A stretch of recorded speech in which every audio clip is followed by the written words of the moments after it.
Hello বন্ধুরা, কেমন আছেন আপনারা? সকলেই ভালো আছেন। তো আজকে আমরা এই ব্যাটারিটা দিয়ে এই ইনভার্টারকে চালিয়ে দেখাবো এবং আপনাদেরকে লাইভ এই মোবাইলটাকে চার্জ করে দেখাবো। আপনারা দেখতে পাচ্ছেন এখানে। তো প্রথমে আপনাদের এই ব্যাটারি সম্পর্কে বলি। এটা আমার নিজে বানানো। এটা একটা লিথিয়াম ব্যাটারি একটা প্যাক তৈরি করছি 12 ভোল্ট, এবং এটা স্পার্কগুলো যদি আপনারা দেখেন, এটা স্পার্ক কিন্তু অনেক শক্তিশালী। আপনারা দেখতে পাচ্ছেন বেশি স্পার্ক করলাম না, কারণ বেশি স্পার্ক করলে এখানে চিকন তারগুলো ছিঁড়ে যেতে পারে, তাই আমি আর রিস্কগুলো নেই নাই। তো আমি সরাসরি এটা খুলে ফেলছি। তো এটা যে আমি খুলে ফেলি, তো আপনারা দেখতে পাচ্ছেন ইনভার্টারটা। তো এই যে দেখতে পাচ্ছেন ইনভার্টারটা, আর এই যে আপনারা এখানে দেখতে পাচ্ছেন এই ইনভার্টার দিয়ে ফ্যান, টিভি, ডিভিডি এগুলো চালানো যাবে। এবং দেখতে পাচ্ছেন এখানে 180 ওয়াটের একটা ইনভার্টার। তো আপনারা এটাকে 180 ওয়াটে দিবেন না, আপনারা এটাকে মনে করবেন যে এটা 50 থেকে 60 ওয়াট একুয়েট দিতে পারবে, বা সর্বোচ্চ গেলে 80-90 ওয়াট দিতে পারবে। এর উপর আপনারা দেওয়ার চেষ্টা করবেন না, তাহলে এটা আপনারা পুড়ে যেতে পারে এই ইনভার্টারটা। আর আমি এটা রিচার্জ করে দেখলাম, এটা হলো ডিসি ইনভার্টার।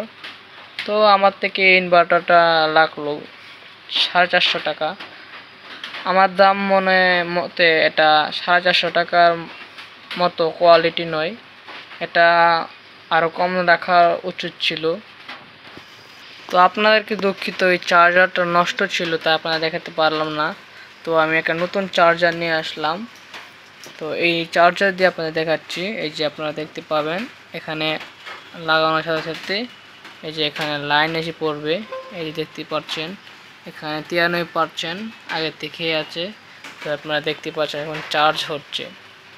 তো এটার এম্পিয়ারটা বেশি নয়, এটা হাফ এম্পিয়ার একটা 5 ভোল্টের এই চার্জার, যার কারণে এটা দেরি হবে চার্জ হতে।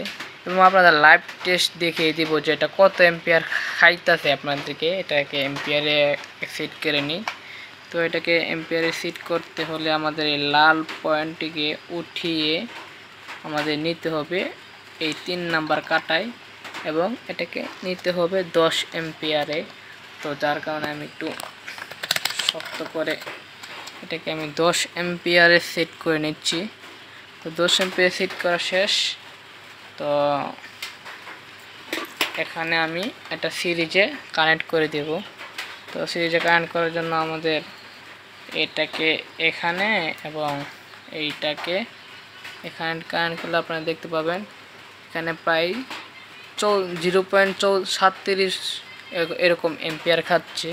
তো এখানে দেখতে পাচ্ছেন এখানে 93 থেকে 94% কিন্তু হয়ে গেছে অলরেডি। তো আরও ফাস্ট চার্জিং হলে আরও ফাস্ট এখানে এম্পিয়ার খাবে। তো আমার হাতে যে মোবাইলটা দিয়ে ভিডিও করছি, এই মোবাইলটা দিয়ে কিন্তু এখানে 1 এম্পিয়ার পর্যন্ত কারেন্ট নেই। তো এটা ফাস্ট চার্জিংয়ের মতো কাজ করবে। যত ফাস্ট চার্জিং তত বেশি এম্পিয়ার খাবে। এবং এই ব্যাটারি দিয়ে আমার মতে আমার মোবাইলটা 2বার চার্জ করা সম্ভব। তো এই ইনভার্টারটা আপনারা যদি 250 থেকে 200 টাকার মধ্যে পেয়ে যান তাহলে ভালো। এর উপরে গেলে মনে হয় না আমার এটা এতটা ভালো। তো যাই হোক, এই ইনভার্টার যদি 200 টাকায় পেয়ে যান বা 250 টাকায় পেয়ে যান বা সর্বোচ্চ 300 টাকায় পেয়ে যান, তারপরও আপনার জন্য ভালোই হবে। আর এটা কিন্তু সাইন ওয়েভ নয়, তো যার কারণে এটা তো এত একটা কোয়ালিটিফুল নয়।